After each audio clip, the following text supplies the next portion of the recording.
misfire on diesel Golf gttdi. What you've got is, if you take all this rocker cover off, a load of bolts on there, it's pretty simple to do. Inside you've got these here.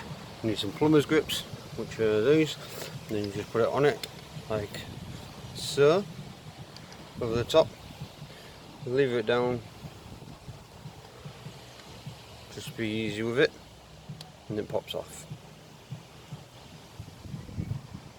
Sometimes. Okay.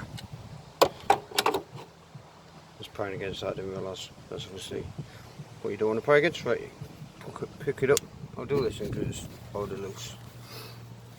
And you pick it up. Just a minute, let me get the camera working.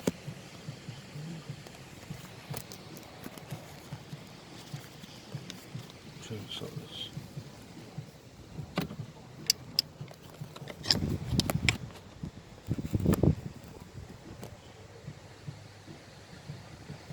Something like it's fallen, I think. But, right, if you pick it up like that, you see them two metal clips. On one of them, they'll have stopped connecting. So if you just get a little screwdriver, thin screwdriver, put it in,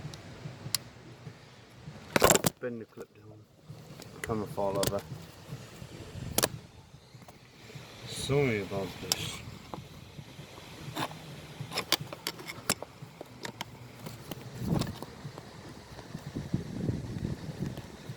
Well, maybe it was short. Anyway, end of the day, pick it up like that, the little metal clips, get a flat-ended screwdriver, stick it in, just bend them down just so they connect again.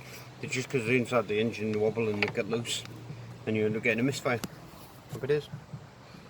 I'll put the engine back together before you start it.